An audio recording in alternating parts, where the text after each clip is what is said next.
अस्सलामु अलैकुम वरहमतुल्लाहि वबरकातुह। आप ये देख सकते हैं, ये तस्वीर जो है वो टर्की की है। जी हाँ, तुर्की, यानी कि खिलाफत उस्मानिया का जहाँ मरकज़ था वहाँ की है ये तस्वीर। और तस्वीर में देख के बहुत ही आप हैरान होंगे कि एक जो है इमारत जो सेकंडों पहले खूबसूरत नुमा थी और दिलकश थी, मिनटों में बिल्कुल बदल गई और ज़मीं बोस हो गई।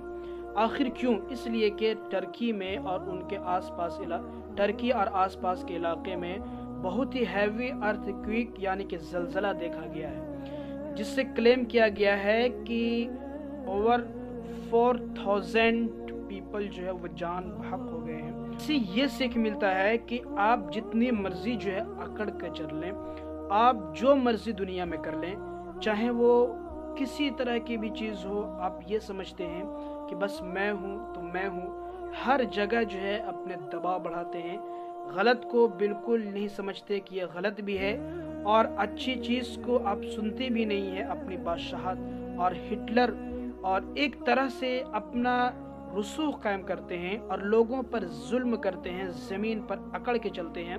उन लोगों के लिए बहुत बड़ा लेसन है कि वो खुदा जो पूरी ज़मीन को चंदों में हिलाकर रख देता है, इमारतों को ज़मीन बोस कर देता है, पहाड़ों के चट्टानों को धंसा देता है, ज़मीन से आग निकालता है, आखिर हम किस खेत के मूली हैं? हम तो सिर्फ एक क्रिएचर हैं, अल्लाह तबारक व तआला के एक अदना मखलूक हैं। अल्लाह जिस वक्त चाहेगा वो उस वक्त कर सकता है। इसीलिए अल्लाह की ज़मीन पर अकड़ कर ना चलिए, अल्लाह के एहसानात का शुक्रिया अदा कीजिए और अल्लाह के हकामात को मानिए, अल्लाह के हुक्मों को मानकर ज़िंदगी बिताइए। अस्सलामु अलैकुम व रहमतुल्लाह।